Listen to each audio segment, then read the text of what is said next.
Busquen 1 Tesalonicenses, capítulo 1. Deseo que vea 3 de los versículos más ricos en profecía de toda la Biblia. Dios ha puesto 3 increíbles enseñanzas en estos 3 cortos versículos.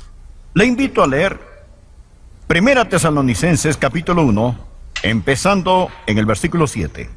De tal manera que habéis sido ejemplo a todos los de Macedonia y de Acaya que han creído, porque partiendo de vosotros ha sido divulgada la palabra del Señor, no solo en Macedonia y Acaya, sino que también en todo lugar. Vuestra fe en Dios se ha extendido, de modo que nosotros no tenemos necesidad de hablar nada, porque ellos mismos cuentan de nosotros la manera en que nos recibisteis y cómo os convertisteis de los ídolos a Dios, para servir al Dios vivo y verdadero, y esperar de los cielos a su Hijo, al cual resucitó de los muertos, a Jesús, quien nos libra de la ira venidera. Especialmente nota el versículo 10, y esperar de los cielos a su Hijo, al cual resucitó de los muertos, a Jesús, quien nos libra de la ira venidera. ¿Qué es la ira venidera? Es la gran tribulación. La Biblia enseña que vendrán días tenebrosos sobre esta tierra. Usted dirá, pastor, ya estamos en tribulación. Amigo, cuando venga la gran tribulación, esta hará que las tribulaciones de hoy parezca un picnic de escuela dominical. La Biblia la llama la ira venidera. Por favor, mírela aquí, la ira venidera. Esto no es una táctica de miedo que he inventado para asustarlo. La Biblia enseña claramente, francamente, solemnemente, que hay un oscuro, diabólico, devastador día que se acerca. La Biblia lo llama la ira venidera. El profeta Daniel habla sobre esto. Daniel capítulo 12, versículo 1. La segunda parte dice, y será tiempo de angustia, cual nunca fue desde que hubo gente hasta entonces. Está por venir un tiempo de tribulación, como nunca jamás ha existido. Jesús nos lo advirtió. Hemos hablado de Mateo capítulo 24, y las señales de los tiempos. Jesús nos lo dice en el versículo 21, porque habrá entonces gran tribulación. Estas son las palabras de Jesús, escúchelas. Porque habrá entonces gran tribulación, cual no la ha habido desde el principio del mundo hasta ahora, ni la habrá. Nunca antes ha habido nada parecido. Desde el principio, desde el despertar de la historia, hasta el tiempo cuando Jesús lo dijo, ni habrá ningún otro tiempo después, hasta que llegue la gran tribulación. Daniel dice que no habrá tiempo como ese. Jesús dice que no habrá tiempo como ese. Pablo habla de la ira venidera. Miremos el libro de Apocalipsis. Ponga su marcador en Tesalonicenses y veamos Apocalipsis capítulo 6. Deseo que ahondemos un poco más sobre este tema de la ira inminente. Apocalipsis capítulo 6, en el versículo 15, habla de estos tiempos. Y los reyes de la tierra, y los grandes, los ricos, los capitanes, los poderosos, y todo siervo y todo libre, se escondieron en las cuevas y entre las peñas de los montes, y decían a los montes y a las peñas, caed sobre nosotros, y escondednos del rostro de aquel que está sentado sobre el trono. Y mire esto, y de la ira del Cordero. ¿Se puede imaginar poner esas palabras juntas? La ira del Cordero. El Cordero es Jesús. La ira del Cordero. Y ahora note el versículo 17, porque el gran día de su ira ha llegado. ¿Y quién podrá sostenerse en pie? Es de lo que Pablo está hablando en nuestro texto. De esta ira. Observemos el 6º capítulo de Apocalipsis. Quedémonos aquí por un momento, porque esta ira venidera es precedida por 4 jinetes. Los llamamos los 4 caballos o los 4 jinetes del Apocalipsis. Y si presta atención, usted puede escuchar un trueno distante. Usted puede escuchar hoy el galopar de estos 4 jinetes que ya vienen en el horizonte. Se están acercando más y más y más y más.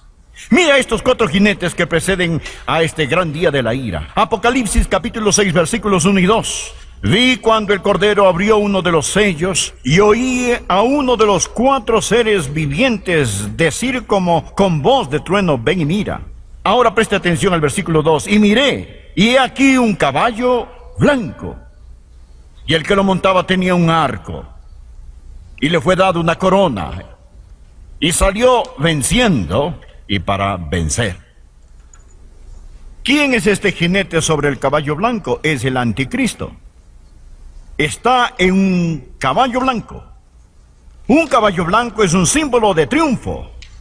Los gobernantes de aquellos días, cuando vencían, desfilaban sobre un caballo blanco.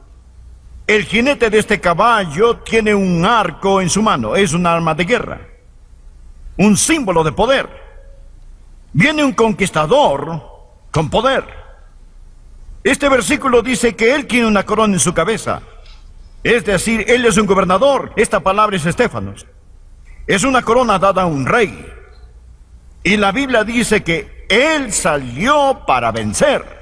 Vendrá un malévolo, horrible e indescriptiblemente poderoso gobernante. La Biblia lo llama la bestia, el hombre de pecado, el anticristo, el hijo de perdición, el maligno. Él será el último dictador mundial, montado en su caballo blanco, con un arco en su mano, una corona sobre su cabeza.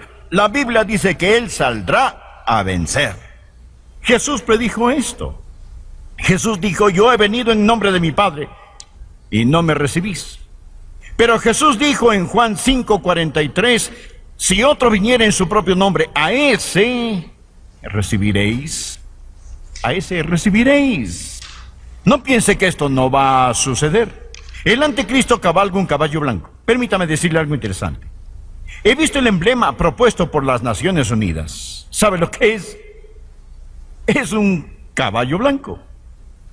Y el título de este recorte que tengo dice así: el caballo blanco como un mensajero de paz. El caballo blanco como un mensajero de paz. ¿Sabe qué dice la Biblia acerca del anticristo? Dice que por medio de la paz destruirá a muchos. No por medio de la guerra, sino con la paz. Es decir, él vendrá como el Mesías mundial ofreciendo paz. Permítame leerle este artículo. Empieza así: el caballo blanco como un mensajero de paz. El artículo dice, escuche: la paloma, símbolo de paz y comunión entre naciones, tiene ahora competencia. ¿Qué simboliza la paloma? El Espíritu Santo. La paloma, símbolo de paz y comunión entre naciones, tiene ahora competencia. El diseño del caballo blanco fue donado con el objeto de ser una unión pacífica de los 5 continentes, simbolizados a través de la fuerza, para asegurar la libertad y unidad. ¿Lo ve? La fuerza. Esta es el arco en su mano. Y continúa diciendo: en la cabeza del caballo se ve el emblema de las Naciones Unidas con 5 diferentes listones que simbolizan los 5 continentes. Las organizaciones mundiales reconocen a 5 continentes: Europa, Asia, África, América y Australia. Ya tienen el logotipo para el anticristo, el caballo blanco. Y en todas las naciones del mundo, en los 5 continentes, la fuerza, la unidad y la paz. El jinete del caballo blanco. Usted lo ve suceder. Usted lo ve suceder. Está sucediendo justo frente a nuestros ojos. ¿Cuál es el próximo jinete? Miremos por favor el versículo 4. Y salió otro caballo bermejo, es decir, rojo. Y al que lo montaba le fue dado poder de quitar de la tierra la paz, y que se matasen unos a otros. Y se le dio una gran espada. El primer caballo, el caballo blanco, es dominio. El caballo rojo es destrucción. Rojo es el poder de la sangre. Cuando este líder diabólico, inspirado por el anticristo, salga a conquistar, y cuando se le meta la idea de conquistar el mundo en su malévola cabeza, ¿qué va a pasar? Primero pecado, luego guerra, luego estragos y luego destrucción. Jesús nos lo advirtió en nuestro mensaje la última semana, cuando estudiamos sus palabras, que habrán guerras y rumores de guerras. No mejorará, empeorará. ¿Qué sigue? Primero, el caballo blanco, dominio. Segundo, el caballo rojo, destrucción. Tercero, el caballo negro, déficit. Miremos los versículos 5 y 6. Cuando abrió el tercer sello, oí al tercer ser viviente que decía: ven y mira. Y miré, y aquí un caballo negro, y el que lo montaba tenía una balanza en la mano. Y oí una voz de en medio de los 4 seres vivientes que decía: 2 libras de trigo por un denario. 2 libras de trigo es para una comida. Un denario era el salario de un día. Tendrá que pagar todo lo que se gane en un día por un bollo de pan, y 6 libras de cebada por un denario. La cebada será cara como alimento. Hemos hablado sobre lo que el Señor Jesús dijo del hambre venidera. Una mitad del mundo ahora se acuesta con hambre. Pero cuando usted toma a los hombres capaces de este mundo y los pone a pelear, ¿quién va a cultivar los campos?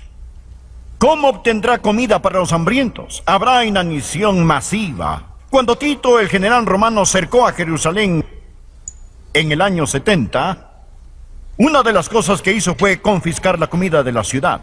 La gente no podía salir a los campos donde había grano maduro. La gente se volvió demente, hambrienta, media loca. Los historiadores nos dicen que las mujeres asesinaron, cocinaron y se comieron a sus propios bebés. Canibalismo. Creo que se verá de nuevo en la gran tribulación. Dominio, destrucción, déficit y el último de todos, devastación y muerte. Veamos ahora el cuarto caballo, versículos 7 y 8. Cuando abrió el cuarto sello, oí la voz del cuarto ser viviente que decía: ven y mira. Miré, y he aquí un caballo amarillo. La palabra amarillo es la palabra clórax, de donde tomamos la palabra cloro.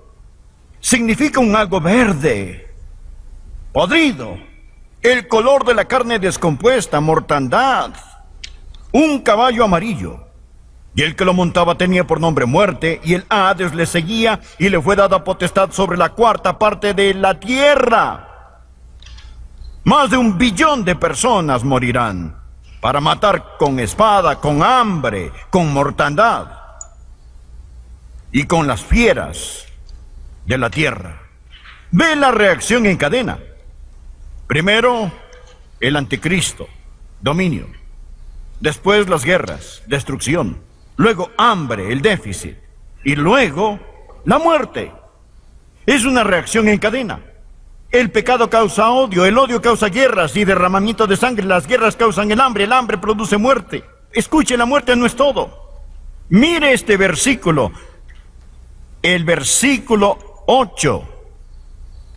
Y el que lo montaba tenía por nombre Muerte. Mire, y el Hades le seguía. El Hades le seguía. No piense que con la muerte se acabará todo. Mire, de hecho, la Biblia enseña que en esos días los hombres buscarán la muerte y ésta huirá de ellos. Mas aunque mueran, no podrán meterse en la sepultura, cubrirse con tierra y esconder su rostro de Dios, porque la muerte toma el cuerpo y el infierno toma el alma. Es la muerte y el infierno. Si presta atención, si lee los periódicos, Si usted observa, podrá oír el galopar de los jinetes, puede oír los truenos distantes. Por favor, regresemos a nuestro texto. Lo hemos dejado por un rato. Primera Tesalonicenses, por favor. Solo deseaba tomar un pequeño atajo para ayudarle a entender algunas de las cosas que el apóstol Pablo dice cuando menciona aquí que Jesús nos libra de la ira venidera. Ahora este versículo tiene más sentido para usted. Tesalonicenses capítulo 1, versículo 10. Es por ello que nosotros debemos esperar de los cielos a su Hijo, el cual resucitó de los muertos, a Jesús, quien nos libra de la ira venidera. Dígame. Diga aleluya. Escuche, amigo, le digo, es mejor que usted le dé gracias a Dios por Jesús. La ira viene. No es quizás, ni tal vez. Esta viene. Y solo Jesús puede liberarlo de la ira por venir. Estamos esperando a Jesús. No esperamos al anticristo. Algunas personas piensan que la iglesia va a pasar por la gran tribulación. No es lo que dice aquí. Dice Jesús, quien nos libra de la ira venidera. Por favor, busque el capítulo 5, versículos del 1 al 3. Pero acerca de los tiempos y de las ocasiones no tenéis necesidad, hermanos, de que yo os escriba, porque vosotros sabéis perfectamente que el día del Señor vendrá así como ladrón en la noche, que cuando digan paz y seguridad, entonces vendrá sobre ellos destrucción repentina, como los dolores a la mujer encinta, y no escaparán. Mas vosotros, hermanos, no estáis en tinieblas, para que aquel día os sorprenda como ladrón. Ahora, del versículo 9 al 11 del mismo capítulo. Porque no nos ha puesto Dios para ira. El gran día de su ira está por venir, pero no para nosotros. No nos ha puesto Dios para ira, sino para alcanzar salvación, por medio de nuestro Señor Jesucristo, quien murió por nosotros, para que ya sea que veremos o que durmamos, vivamos juntamente con Él, por lo cual animaos unos a otros y edificaos unos a otros, así como lo hacéis. ¿Lo ve? La segunda venida de Jesucristo es un consuelo. Si no creo que Jesús puede venir en cualquier momento, si espero la gran tribulación, si espero al anticristo en lugar de anticipar al verdadero Cristo, en lugar de mirar hacia arriba estoy mirando alrededor, no hay consuelo en decir voy a vivir en la gran tribulación. Mas Dios no va a desatar su ira sobre sus propios hijos. Antes de destruir a Sodoma con azufre y fuego, ¿qué hizo Dios? Antes de destruir a estas ciudades sacó a Lot. El ángel dijo, yo no puedo hacer nada hasta que tú salgas de aquí. Antes de enviar el diluvio y destruir el mundo en los tiempos de Noé, ¿qué hizo Dios? Él puso a Noé en el arca antes de que viniera el diluvio. Dios no nos ha puesto para ira. Dios nunca desata su ira sobre sus hijos. Él disciplina a sus hijos. Su ira es para los no creyentes, aquellos que no conocen al Señor Jesucristo. Uno de estos días, el gran día de su ira va a venir. Existen tantas escrituras que lo enseñan. Apocalipsis 3:10, por cuanto has guardado la palabra de mi paciencia, yo también te guardaré de la hora de la prueba, es decir, de su ira, que ha de venir sobre el mundo entero para probar a los que moran sobre la tierra. Jesús regresa en cualquier momento.